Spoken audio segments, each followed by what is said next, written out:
So let's recap the hydrophobic effect. Oops, it would help if I do this, right?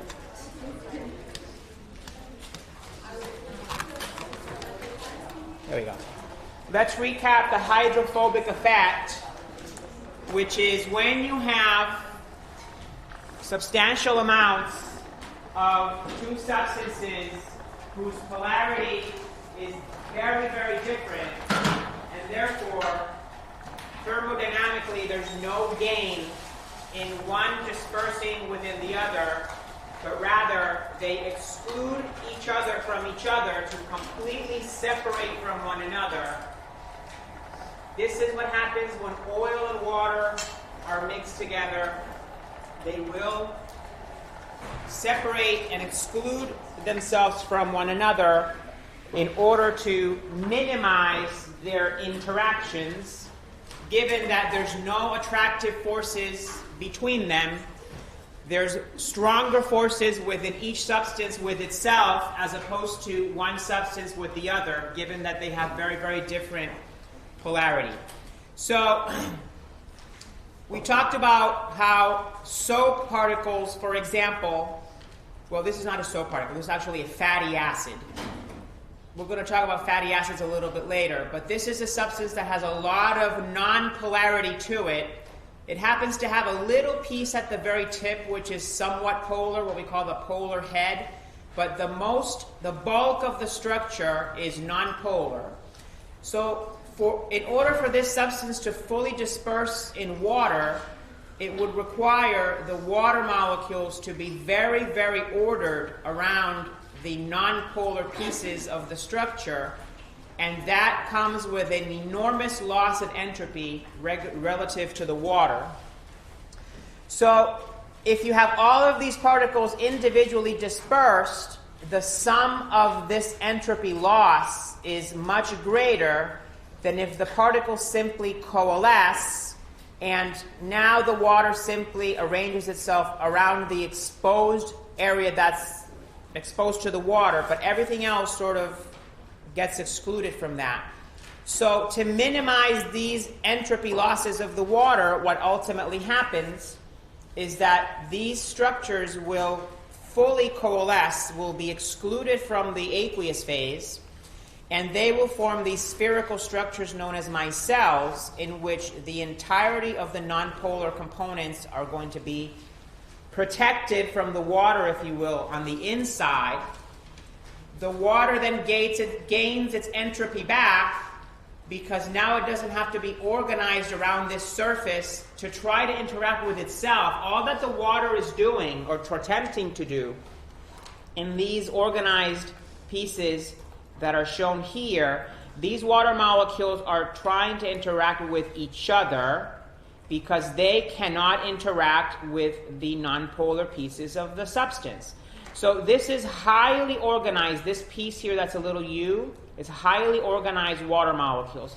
Well, it's even worse when they're individual, when they're separated off from one another. As these particles all come together, the level of organization of the water progressively gets smaller and smaller.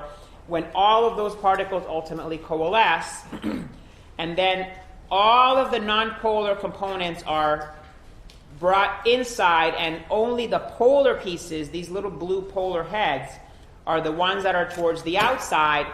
Those are polar, so those then ultimately find a feasible interaction with the water, and this internal piece is completely excluded.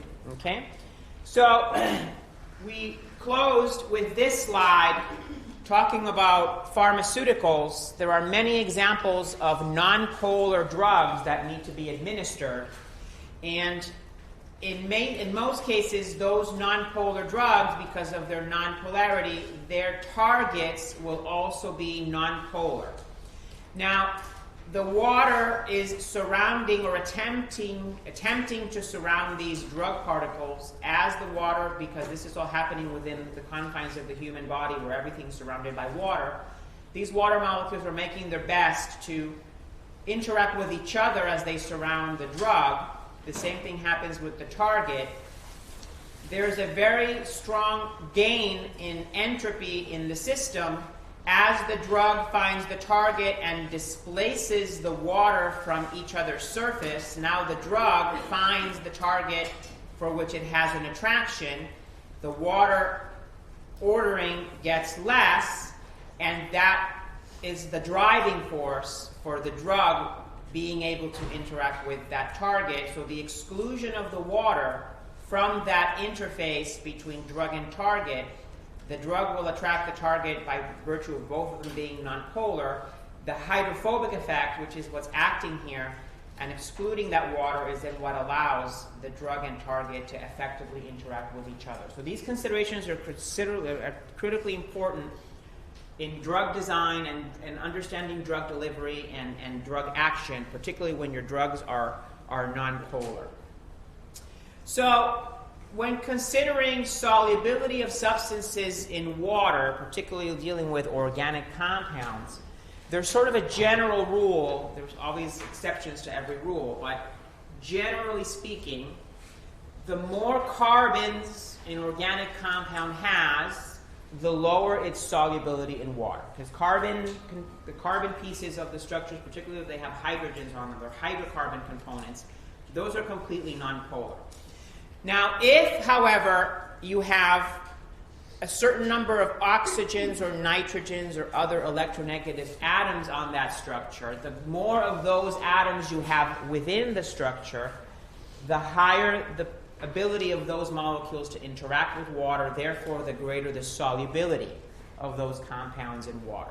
So again, as a general rule-ish, approximately, if that carbon to oxygen or carbon to nitrogen ratio is approximately 3:1 or less, meaning higher oxygen or nitrogen content, then the compound is much more likely to be soluble in water, particularly if there are OH or NH bonds, because those allow formation of hydrogen bonds with the water, which is a very strong interaction, and that will then technically pull the substance into the aqueous environment and yield very favorable interparticle interactions. So if you look at this table on the left, there's some examples of compounds. This is propanol, 1-propanol, fully miscible in water, has 3 carbons, but it has an OH group, which makes it very, very soluble. In the case of this one, which is hexanol, there's 6 carbons here, 1, 2, 4, 6, 7, heptanol, 7 carbons over here, right? Despite there being an OH group in the structure, the size of the OH group is completely overwhelmed by the much larger hydrocarbon piece. So like those fatty acids that we were talking about moments ago, it has a little bit of a polar tip, which in that case is the OH, but the enormity of the other component makes it very difficult for the water to be able to fully interact with these types of compounds.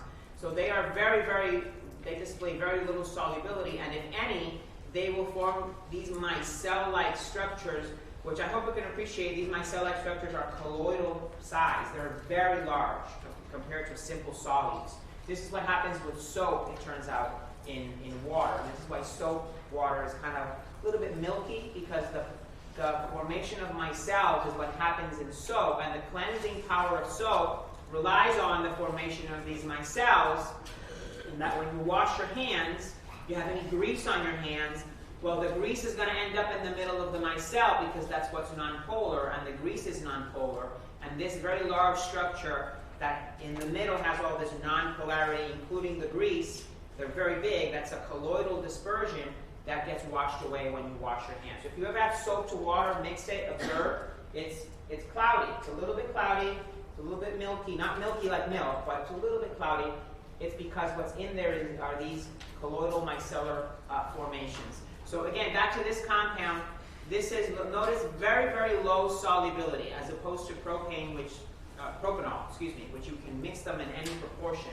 Now notice, adding another hydroxy group to the other end, this one actually has one less carbon, but anyway, replacing one of these carbons at the end with a hydroxy group now produces 2 sites where hydrogen bonding can occur. Okay? So notice the enormous difference in solubility. This is several orders of magnitude larger. This compound is much more soluble. And if you consider something like glucose or glycerol, these have very, very small oxygen or carbon to oxygen ratios. They're pretty much it's a 1-to-1 ratio in this one oxygen per carbon. This is glucose. Here on the right, displaying why glucose is so soluble in water. Here in very dark black is the skeleton of the glucose. The large numbers of oxygens, particularly in the form of OH groups on that glucose, allows for water molecules to come along and engage in multiple hydrogen bonding interactions. And this is very, very favorable, energetically speaking. So the delta H is enormously negative because it's very strong interactions. So turns out, again, glucose is very, very soluble in water. So when you're looking at random organic structures, again, small numbers of carbons typically promotes solubility. When you have many, many carbons, then the solubility starts going down very quickly as the number of carbons increases, particularly if it's dramatic. So here you have acetic acid, which is what makes vinegar. Very simple compound, completely soluble in water in all proportions. If you then go to octanoic acid, this is one of those, it's getting to the point of almost being a fatty acid. It's a carboxylic acid with this very nonpolar tail over here. This is now only minimally soluble. The only way you're going to get this to dissolve in water, as we're going to discuss a little bit later, is to remove this hydrogen, turn this into an ionic piece, and then that allows for it to enter into aqueous solution. It will still form these micellar type structures because, again, those hydrophobic tails want nothing to do with the water. Any charge or polarity will end up on the surface, and that's what allows those particles to then exist in an aqueous environment. Once the OH groups disappear, even a slight increase in the number of carbons will very quickly eliminate or lower the solubility. So even this one has only 3 carbons, is not that soluble. When you get to something like this ester functionality is sort of buried within these reasonably long hydrocarbon pieces. So any polarity that ester functional group imparts on the structure right here, it's completely overwhelmed by the enormously large size of these highly nonpolar substances. And as we're going to learn a little bit later when we start talking about lipids, the substances that we call waxes, for example, beeswax among others, contain these ester-type structures in which to the left of the ester and to the right of the ester you have many, many long 10, 20, 30 carbons on each side, and it makes the substances completely nonpolar, as you are aware if you've ever handled wax in your life. It just doesn't mix with water in any way, shape, or form, right? Because they're completely nonpolar, despite having a little minuscule piece of polarity buried somewhere in the middle of this very large structure. So if you're looking at compounds, again, this is very relevant to pharmaceuticals when you are developing drug formulations and delivery vehicles or methods to deliver drugs. You have to consider the solubility of the drug, how the drug is going to be absorbed, how the drug is going to be delivered. And sometimes you have to use mixtures of solvents to get things to actually dissolve in things. So on the left we have acetaminophen, which is which brand? Tylenol. Advil would be ibuprofen. Okay. So not very soluble in water, about 1/100th of a mole per liter, which is not very much. So at that same temperature, which is room temperature, it will dissolve to a much greater extent if you look at the numbers. So this is the solubility in water per liter. This is the solubility in butyl alcohol or butanol. Those two terms are synonymous. So why do you think it is much more soluble in butyl alcohol? Well, if you look at the structure of the acetaminophen, you can identify pieces of the structure that have some polarity. So these pieces are polar. right? And then, of course, you have this reasonably large piece in the center, which is the aromatic ring, which is very nonpolar, right? Now, if you imagine acetaminophen interacting with butyl alcohol, and you put one on top of the other, let me see if I can manage to do that. I'm going to draw the acetaminophen down here, right?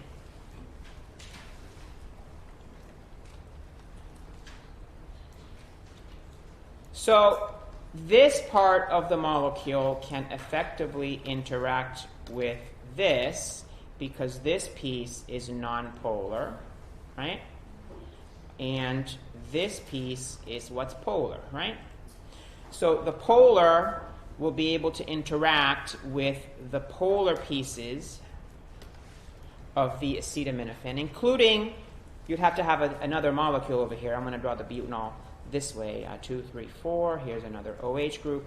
You can have interactions between these two, right? But notice the butanol has sort of two components, a polar part and a nonpolar part. So does the acetaminophen. So there's some compatibility that the pieces that are compatible, polar and polar, will be able to interact with each other. Same thing with the nonpolar with the nonpolar. What happens in water? Well, if I draw water, what is water full of and completely lacking? Water is completely and 100% polar. 100% polar. There's zero nonpolarity. So there's no ability of the water to interact with with anything other than the OH and the polar piece. The bigger piece, the biggest component of that structure, which is the nonpolar component, has no ability to interact with water, right? So then that precludes the water with having any type of ability, or let's say greatly reduces, because it's not completely insoluble. It's a little bit, right? But not to a significant extent. It's because the water is only able to interact with certain smaller portions of that structure. The largest pieces are not compatible with mixing with the water. So again, it's not uncommon. We obviously have to deliver drugs into an aqueous environment, so we have to bring them into aqueous solutions somehow. Sometimes you have to use what we call co-solvents, mixed solvents, one that provides the primary medium where the substance needs to enter, but then you need to add a second solvent that will then balance the ability of the drug to dissolve so that it can get into solution and then ultimately enter into your bodily fluid so that it can be absorbed, delivered, and find its target, etc. Yes? So basically, water is better with anything that's polar, which is why the OH or NH bonds are good, because that means it's polar, but carbon reduces polar bonds. Correct. Correct. So, and again, it's about the balance. So solubility has a lot to do with interactions. So the solutes dissolve, that means that they disperse, and they're constantly interacting with the solvent at that point.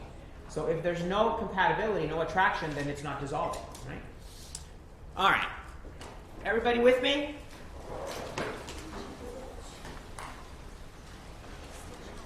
Yeah.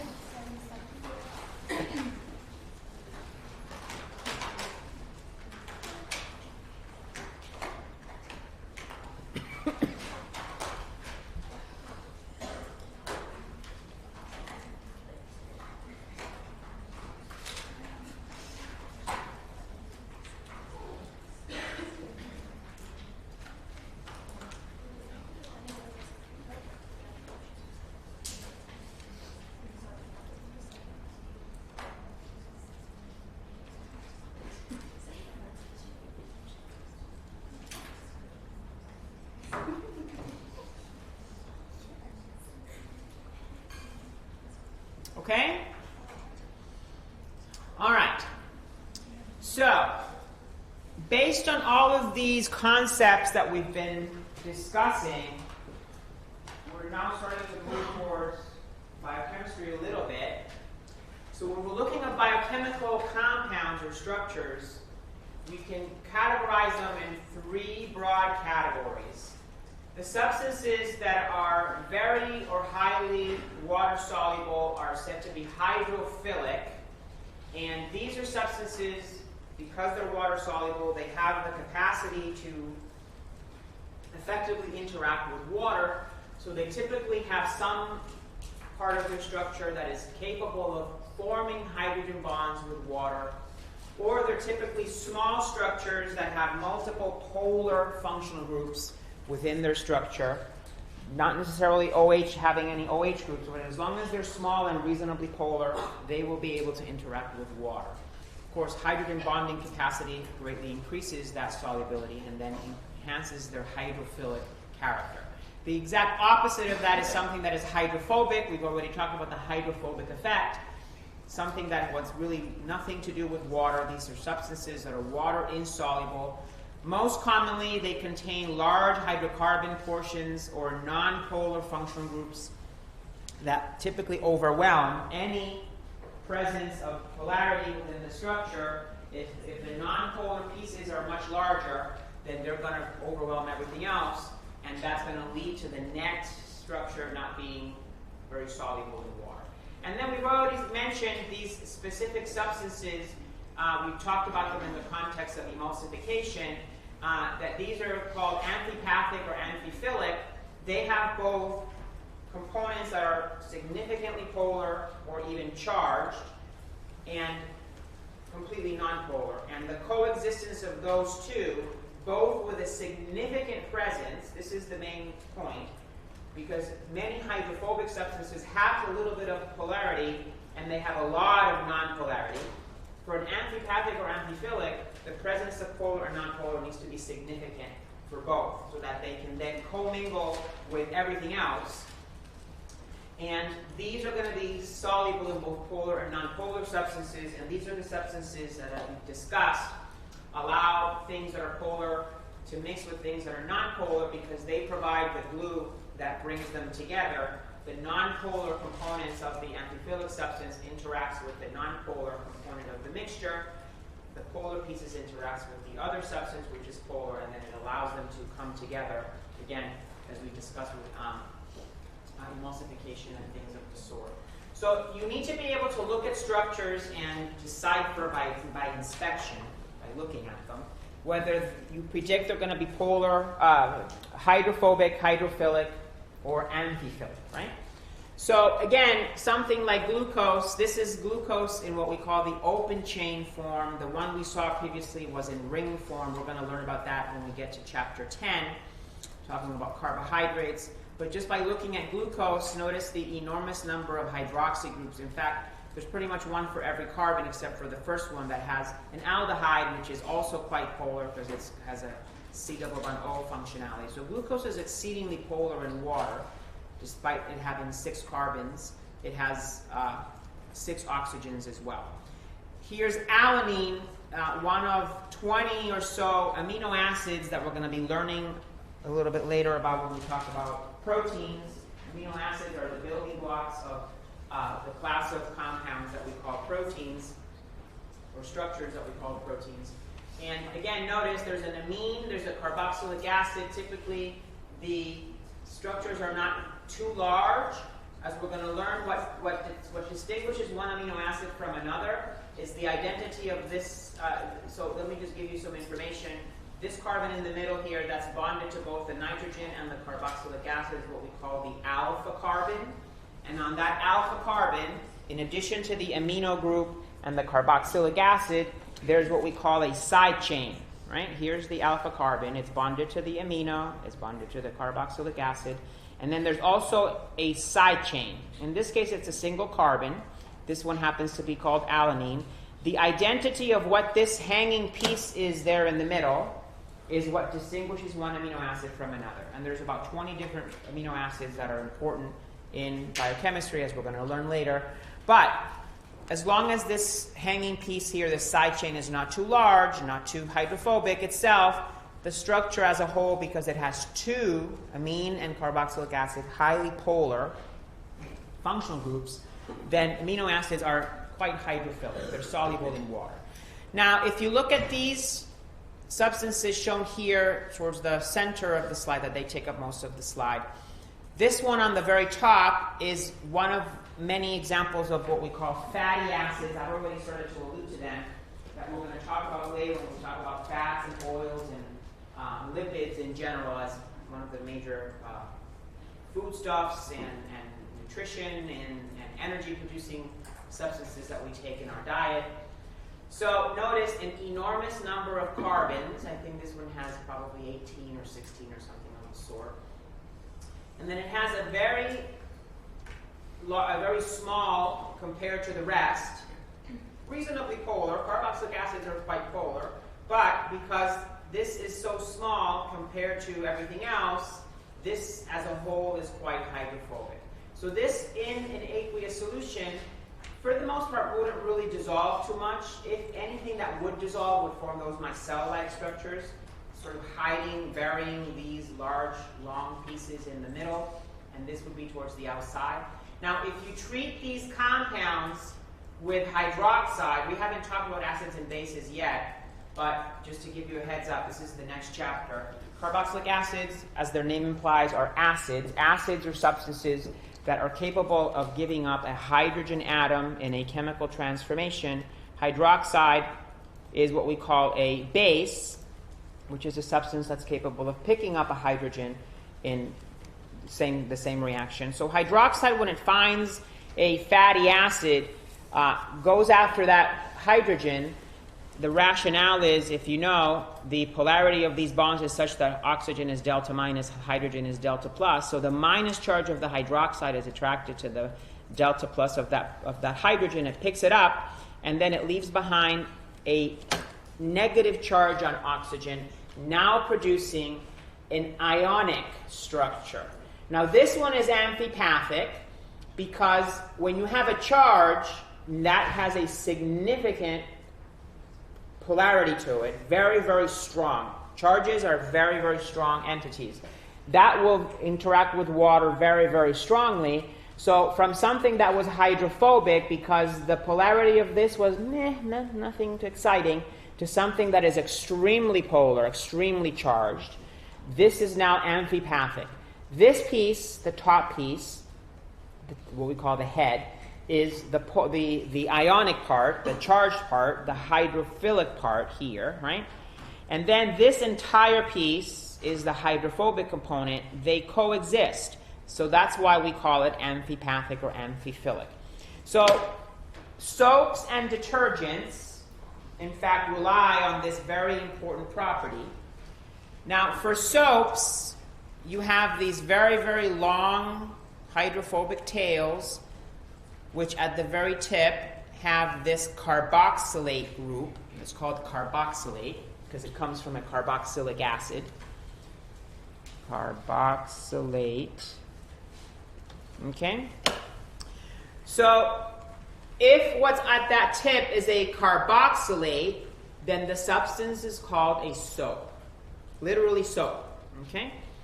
And you can actually make soap in the lab. It's very easy. You bring your favorite oil if you want it to be kind of soft, or you can bring Crisco or lard or whatever, and then you just cook it with sodium hydroxide, and then you kind of separate the aqueous from and then you get soap. It's an easy experiment to do in the lab.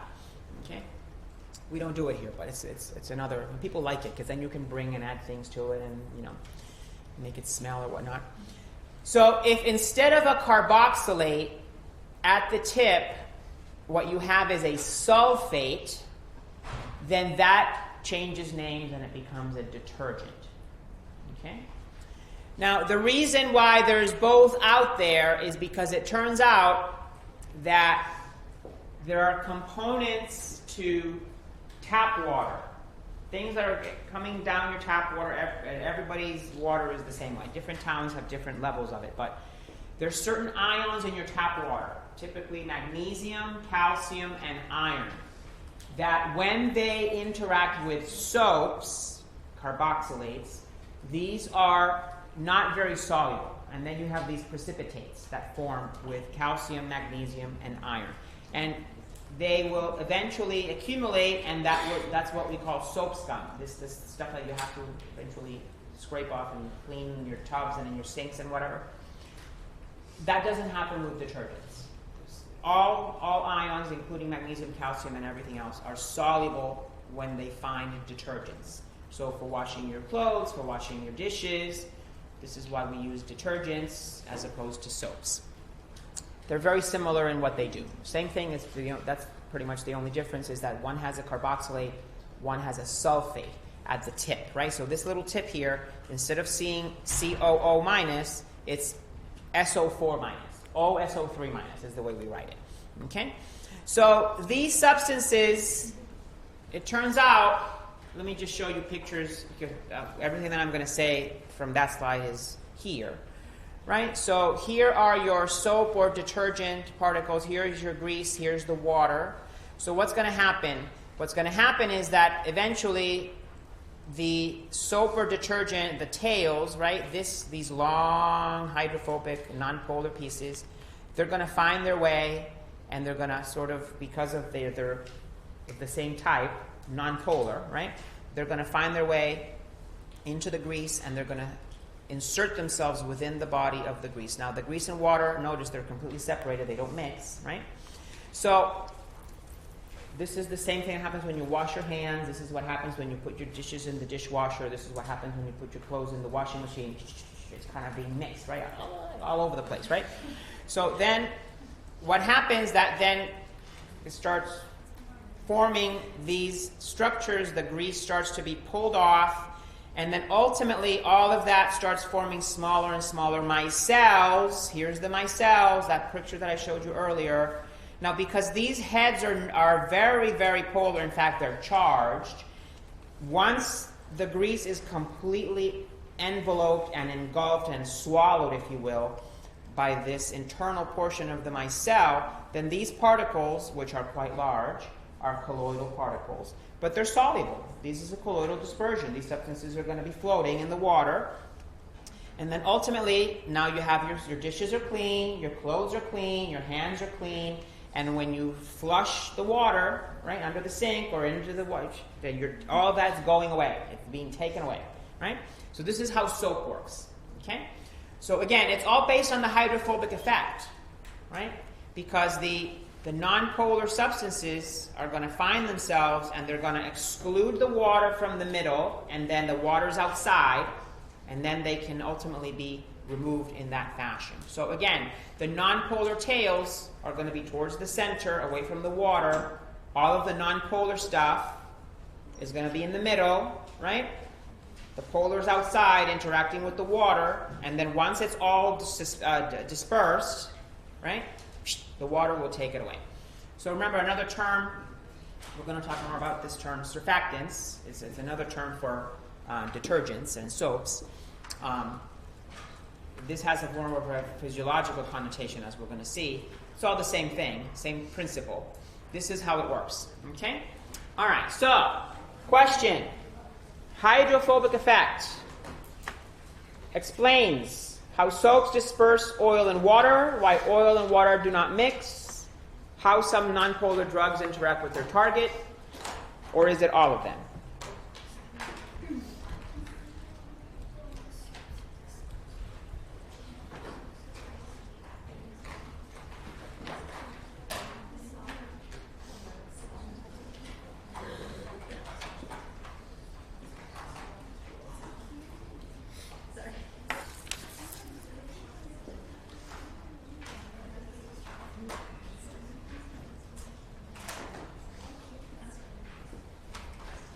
So because of the weirdness of this week that we only had one day, we're going to attempt to start a new cycle of homework. There's no homework going live this week. It's going to go live probably on Tuesday. Okay, and then we're going to do it that way as we move forward. Tuesday due, then following Monday. Tuesday due the following Monday, and so on and so forth.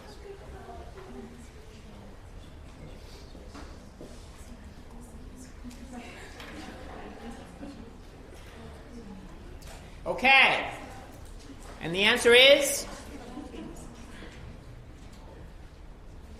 The answer is all of them. Yes, of course.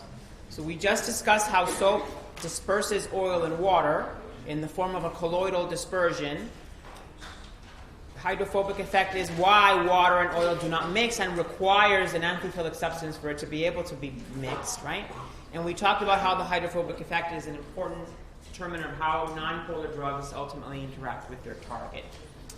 So again, here's a little picture of a detergent, sodium lauryl sulfate. If you look in the back of many hair products and hand soaps, many of them are actually detergents.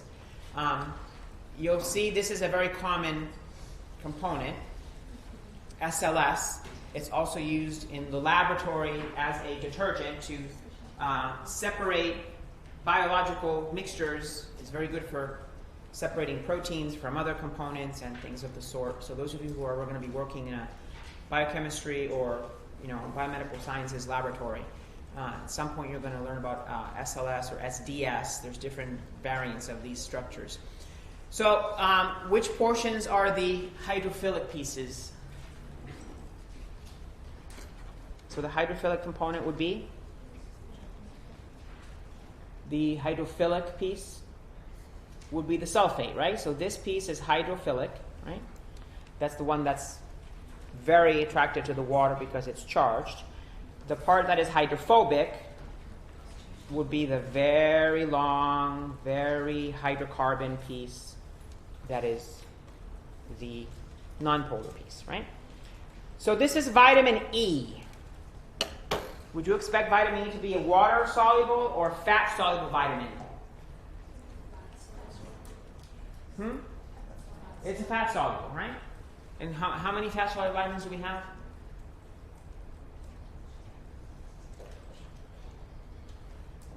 That's the easier list to remember because there's only 4, right? The list of water-soluble is enormous, but there's only 4. So vitamin D, vitamin E, vitamin A, and vitamin K. Okay? DEAK, D-E-A-K, that's how I always remember. So vitamin E, right? So yes, there's an OH group here, right? There's an oxygen here, but if you count that relative to the enormous numbers of carbons, all hydrocarbon, there's nothing else, this is highly insoluble in water, highly fat soluble, okay? So here's vitamin C, right? I kind of gave you the answer for this one already, right? So what would you expect?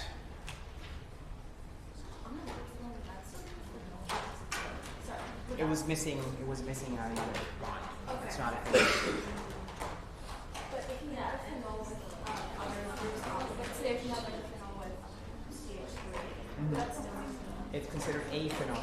It is not phenol the compound. yeah, okay. It's like benzene. Yeah. Benzene is a compound. Phenol is a compound. But phenols are a class of compounds that contain that structure. Okay.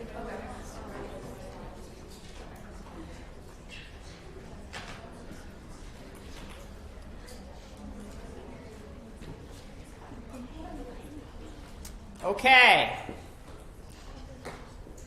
So vitamin C is highly hydrophilic, right?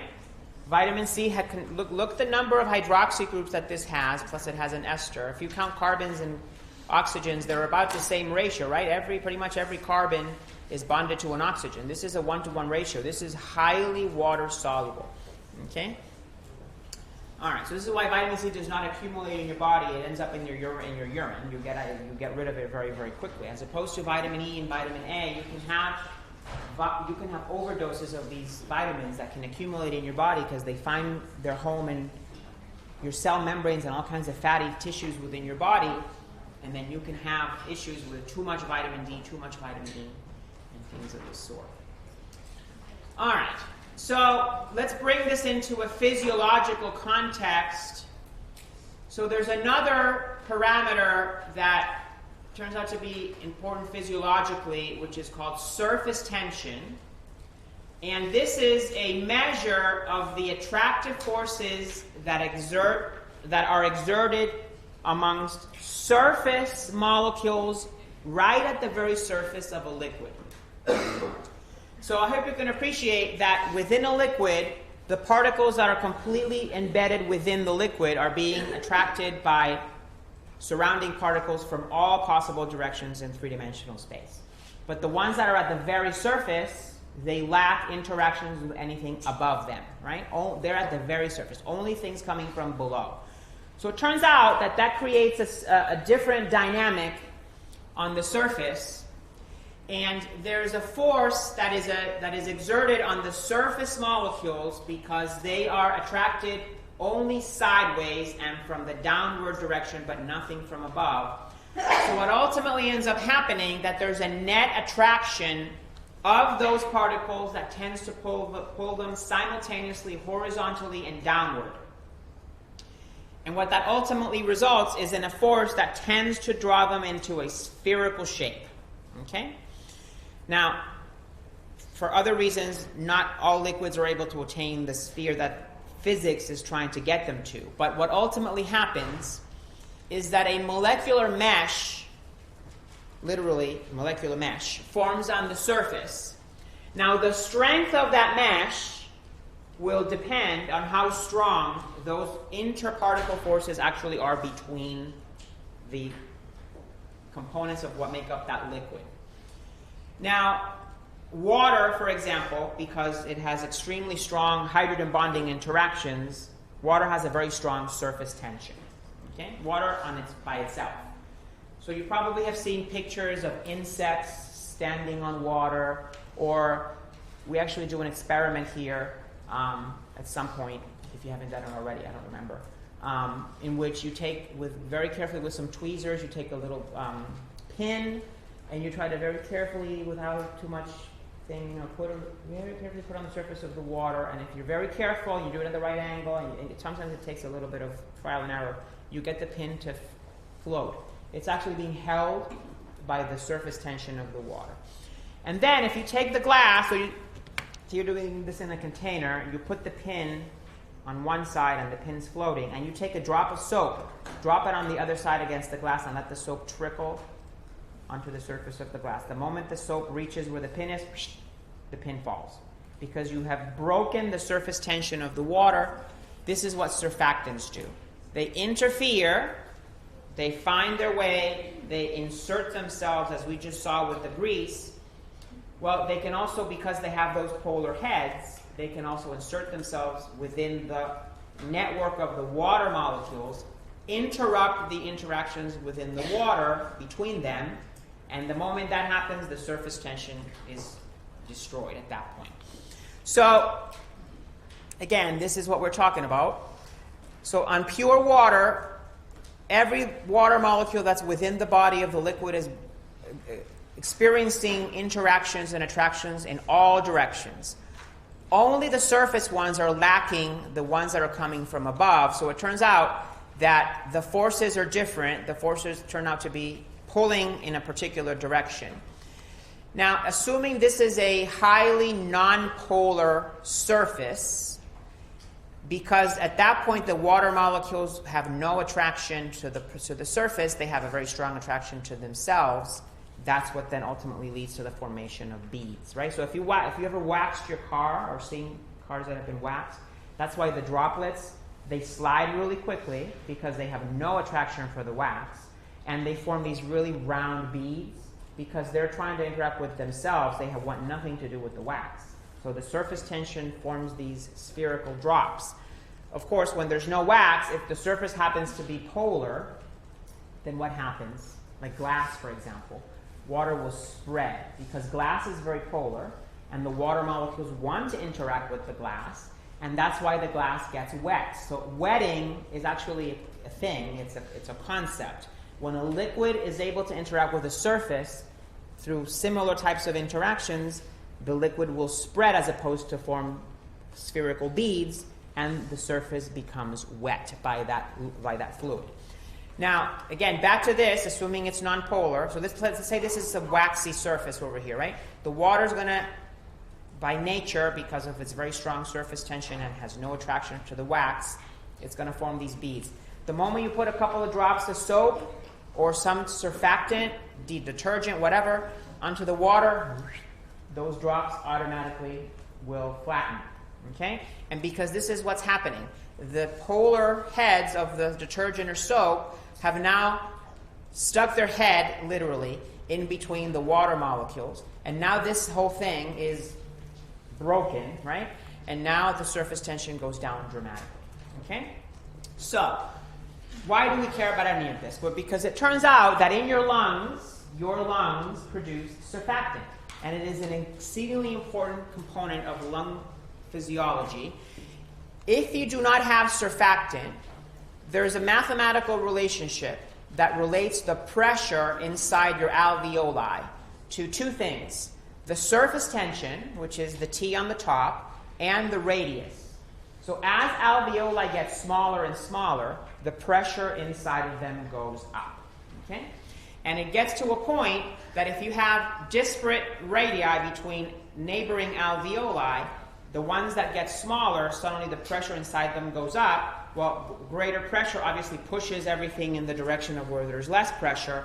That ultimately causes these smaller ones to ultimately completely collapse, and they're no longer functional. And then all at the expense of the ones that are a little bit larger, ultimately what would happen? Everything would coalesce in one big bubble, and you would not have any surface area for gas exchange. Now, the lungs produce surfactant, and as the radius gets smaller, well, the surfactant becomes more concentrated. So as this is going down, the tension is going down simultaneously because more surfactant is more concentrated. So that maintains about equal pressure between different alveoli. As the alveolus expands, the radius gets larger, but the surface tension, the surfactant also gets dispersed, so the surface tension also goes up, right? So what ultimately happens with the surfactant, the ratio of tension to size remains about constant, and the pressures are equilibrated, and ultimately all of the alveoli remain patent, and that produces an enormous surface area where, of course, gas exchange can happen. So again, why do we care about this? Because it turns out, for those of you who may be working in a pediatric or a neonatal intensive care unit, it is quite common, particularly for premature newborns, but sometimes even full-term newborns, they will not have yet enough surfactant in their lungs. They cannot breathe. They need to be put on a respirator for a little while, right? And one way that and the reason is for this reason, right? They don't have enough surfactant. So the smaller alveoli collapse, the larger alveoli become larger, and that's a major problem. So these babies need to be given, literally, things go down their nose and into their trachea and into their lungs. They need to be sprayed with surfactants for as long as necessary in order to maintain the pressure, in order to maintain their alveoli patent until the body normally produces enough surfactant. If their alveoli become collapsed, the surface area for gas exchange is lowered. That compromises the ability of gas exchange. CO2 can accumulate. Oxygen doesn't get to where it needs to be. It's an emergency. You cannot just walk away from that, right?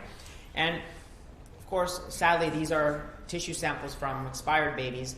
But if you look at the lung tissue, you see a lot more space, right? A lot more surface area exposed in normal alveoli. This thickness of the tissue implies that there's been lots of collapsed alveoli that have sort of closed on themselves, and the total surface area of gas exchange is compromised. And then those babies cannot breathe, and sadly, even if you put them on a respirator, it doesn't matter. They need surfactant to open up all those alveoli and make sure that they're all patent and the gas exchange can happen. All right. So that's why we needed to talk about that. So let's just delve a little bit deeper into solutions and some of the terminology and some concepts, additional concepts related to solution chemistry, because solutions are very important. So we're going to talk about different properties of solutions, some terms that you probably are aware of. Again, sometimes you hear these things and you think you know what they are. It turns out that they're used incorrectly out there in the lay world. So let's just set the record straight. So a solution is termed to be dilute if it has a small amount of solvent small amount of solute relative to the solvent. It's said to be concentrated if it has a large amount of solute relative to the solvent. Now, some people use the term concentrated in a relative way, meaning it depends on the solubility of the substance. So if a substance doesn't have much solubility, well, if you have a solution, despite it may be dilute, it doesn't have much solute in it, but if it's reaching the solubility limit of the solute, some people call that concentrated, relative to that specific solute. But in general, when you speak of concentrated, it typically means that you have a lot of solute in it. Okay, that's just what that means. So, in laboratories where you have to prepare solutions from other solutions, the term stock solution will refer to a solution of higher concentration. Doesn't need to be concentrated. It just has a higher concentration than the one you're attempting to make. The concentration is irrelevant. The actual concentration. All that you need to understand about a stock solution is that it is a solution that we typically have present in large amounts of whatever concentration. You're going to use that one to make another solution that has a lower concentration. So that other solution is said to be more dilute. Okay? And from the stock solution, you take a sample to which you then add more solvent to make it more dilute. That sample is referred to as an aliquot. Okay?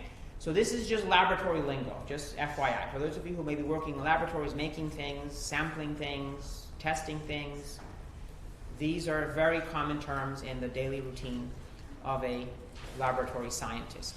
So again, because the stock solution, the aliquot that came from the stock solution is diluted by adding more solvent, the concentration will always be lower. Okay?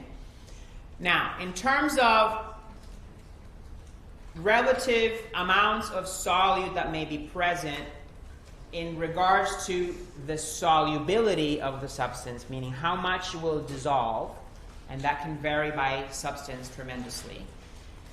An unsaturated solution is one that can still dissolve more solute. Okay?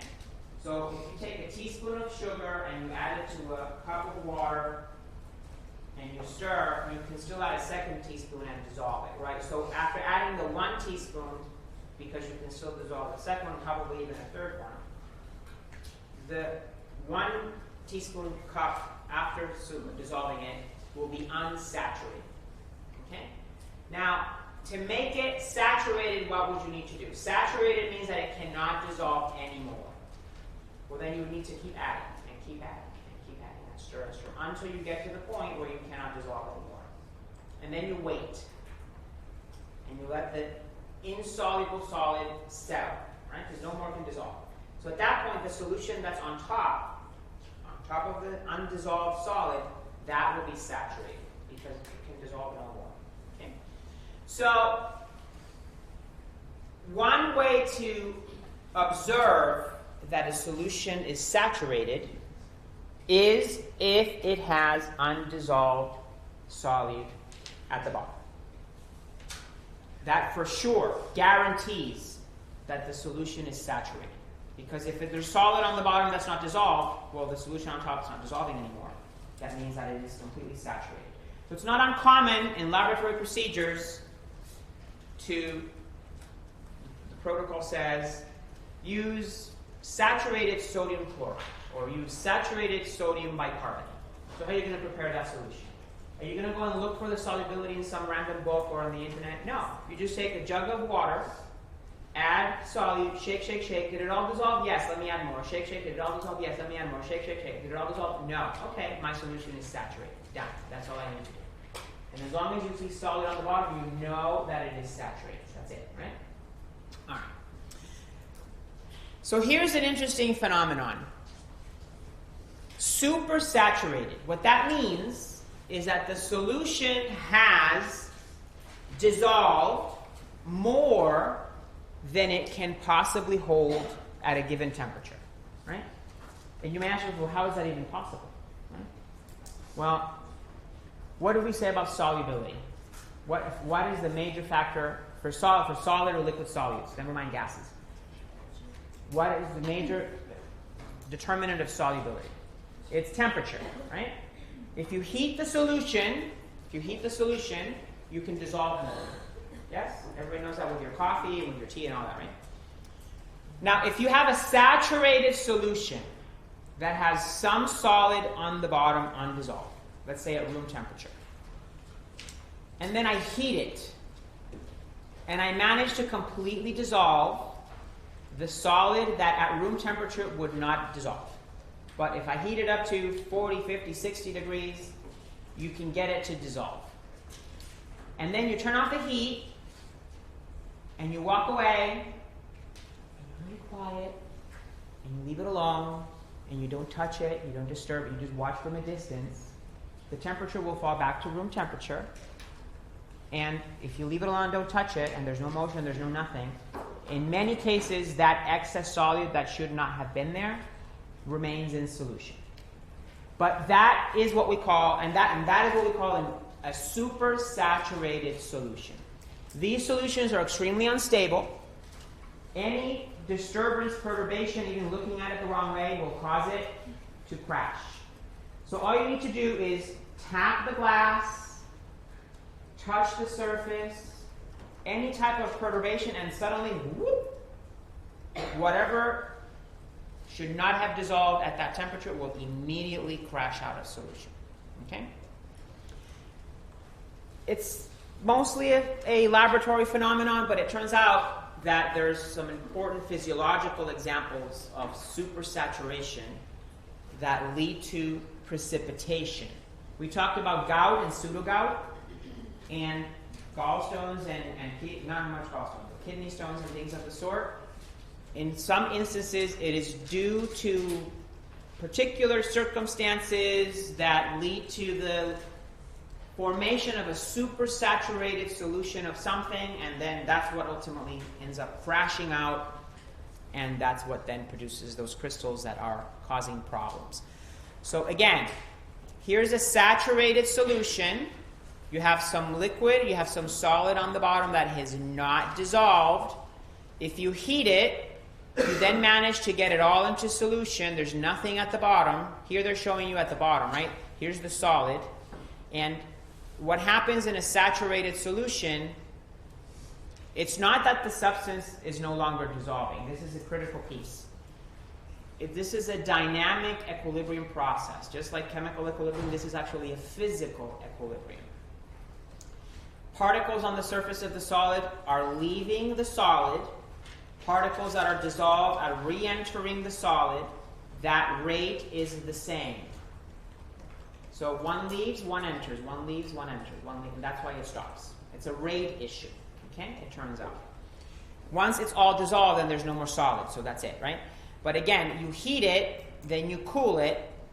And again, here they're doing it as an example. If you add a little piece, just a little crystal of the substance, just a little piece, drop it from above, and you can just stand back, and then boop, it's going to, the moment it touches the surface, everything that should not have been dissolved immediately precipitates. Okay? Supersaturated. So, everything I'm going to say here in words, I'm going to use referring to this slide. That's the next. And it goes back to what I was just saying about what's happening up here. So let me describe it using this slide. So again, when you add, let's say this is pure water, you're just adding immediately after you add your solid, what's happening at the surface? Well, there's no solid, no solute whatsoever in the water, right? So the rate at which solute escapes from the surface is at its maximum, and there's nothing to enter back into the solid. Now, of course, as time goes by, some solute starts to accumulate in the liquid, and then starts the process of recrystallization. So, as long as there's some solid present, any solid that's floating and dissolved, the moment it encounters the solid again in its path, it will crash back into the solid, and this becomes a dynamic process. So at the very beginning, the rate of dissolution, which is leaving the solid, is far greater than the rate of crystallization, right? Because there's no solid, this very beginning process, we have a dilute solution. There's not much up there, right? Now, as time goes by and more of that solute accumulates in the solution, then the rate at which the solid, I keep saying solid, I should be saying solute because it's a solid, but anyway, the rate at which the solute starts falling back starts to become very close to the rate at which the solute leaves the solid and enters into solution. So this starts becoming a situation in which the rate of dissolution, once you get to the concentrated stage, still larger, but not as large as the beginning. Now, the moment the rate at which solid dissolves becomes one and the same as the rate that it crystallizes here, as long as there's solid present, that's when you've reached the saturation point. That's when you reach the solubility. No more will dissolve. Okay? Now, you can manage to change that by heating.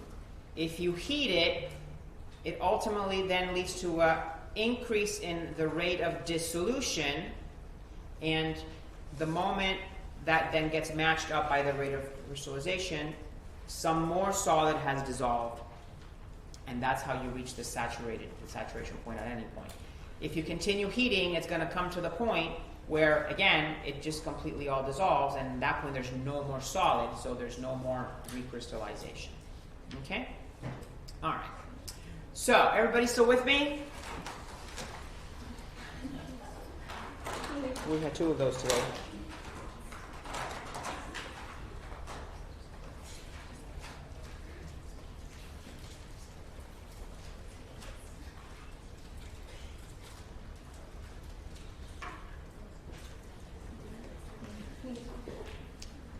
Okay.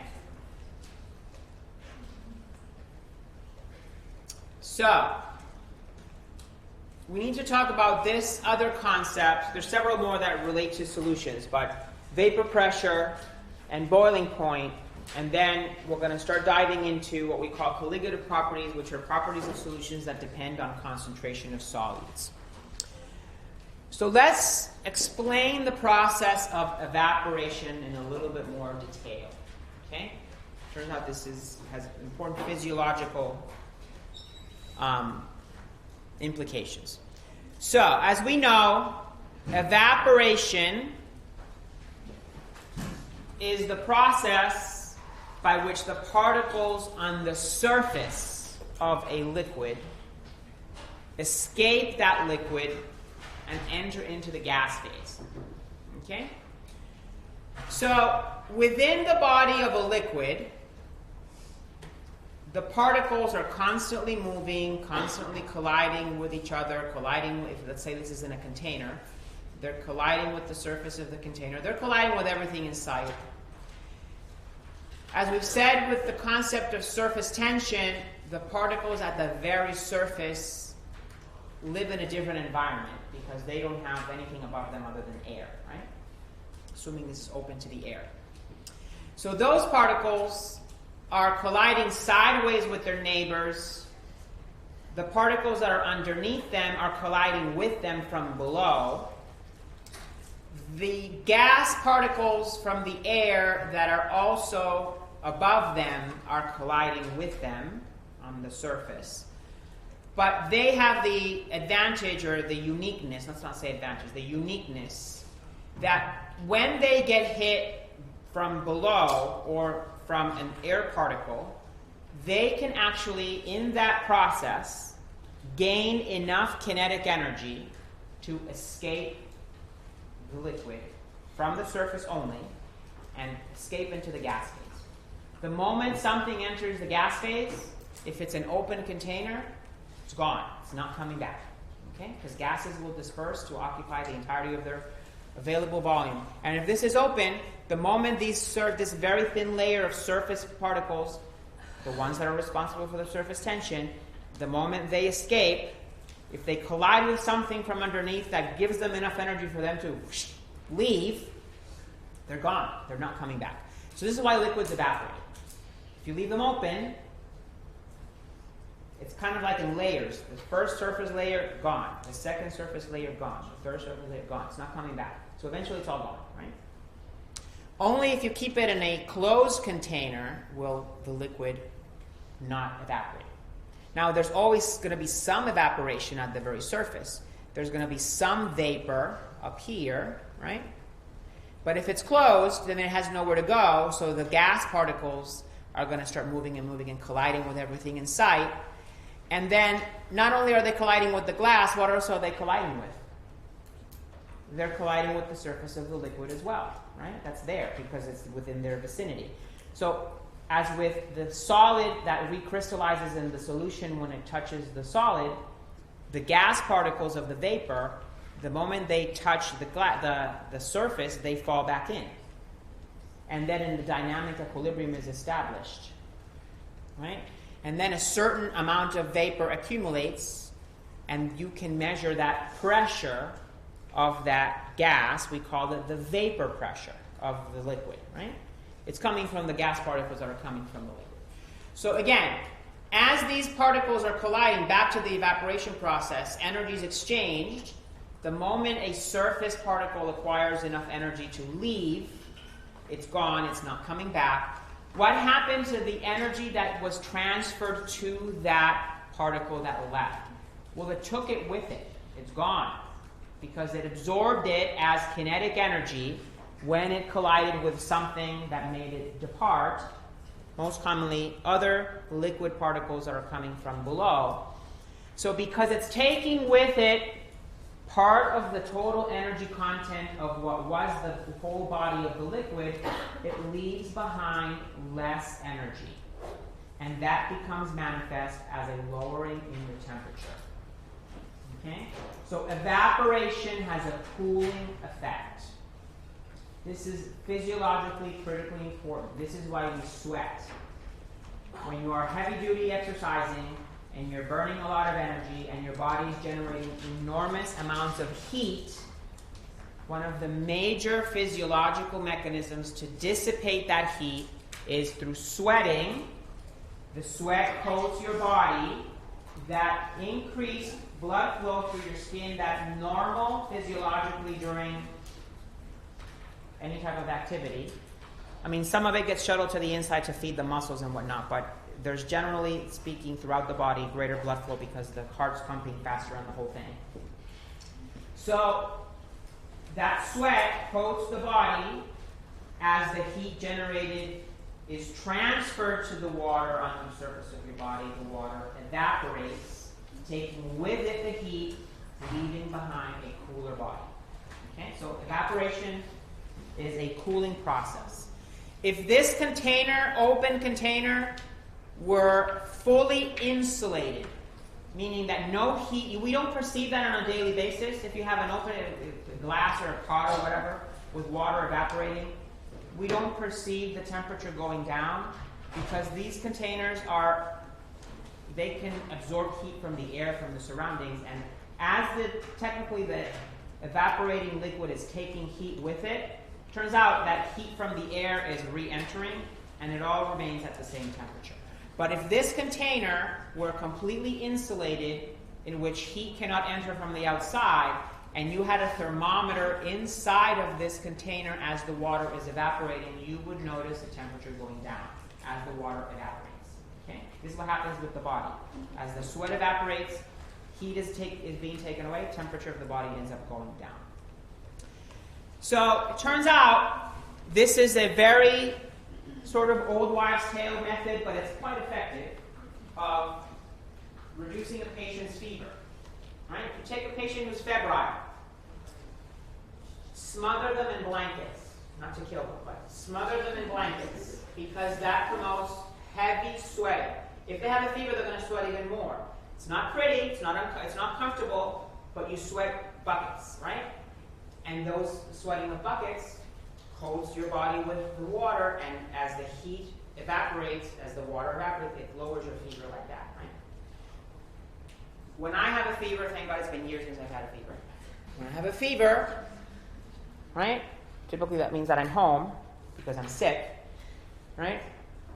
Remove as much articles of clothing as the environment allows, right?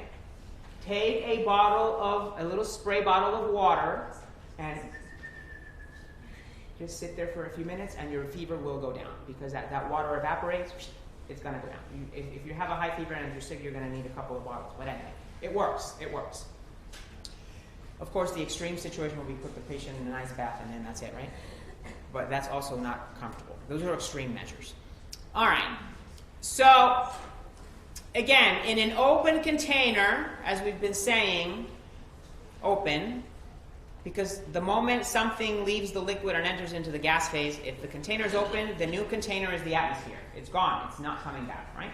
So that's why it eventually disappears. If you have a closed container, as we've said, the vapor will accumulate. And then, because vapor particles, like any gas, will collide with everything in their path, they will eventually start colliding with the liquid. And that will then produce a physical dynamic equilibrium, right?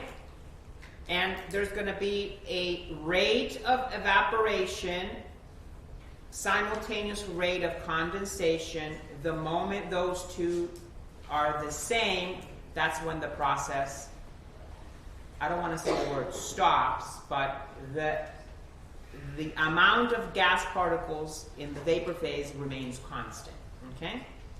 Because two opposing processes are happening at the same rate. If you were to have a little contraption here that measures the pressure of the vapor, that's what we call the vapor pressure, okay? And it depends on temperature. Turns out if you heat it, you can manage to increase it. So this is just another cartoon displaying the concept of vapor pressure. So in this case, imagine this is in an evacuated vessel. There's nothing up here. And you have your liquid. And it's at a particular temperature, whatever that is. So of course, if there's nothing up here, then at the very beginning, this is very similar to the dissolution process, as you're going to see. At the very beginning, there's no gas particles up here. So all that's happening is the evaporation. However, as the gas particles start to accumulate and collide with everything in their path, right? If you had a little contraption measuring pressure, let's say this is connected to this and it's measuring the pressure, right? This is a little connection here that's measuring pressure. As the gas accumulates, pressure is increasing. Notice, now the gas particles are able to collide with the surface of the liquid. They fall back. And this process of condensation begins. And then it gets to the point where as many particles leave the liquid, as many particles go back into the liquid. The moment that rate becomes the same, the pressure reaches its maximum value at that temperature, you reach the vapor pressure of the liquid. If I put a little flame under here, what's going to happen? You increase the kinetic energy of the particles of the liquid. They start moving faster. More of them will evaporate. More of them are in the gas phase. What happens to the pressure? The pressure goes up. Vapor pressure is dependent on temperature. Okay? Temperature. All right. Let's see where we are. We'll stop there. This is fine.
Hey, how are you? So question for with the evaporation. So even if you're boiling the water still cooling down?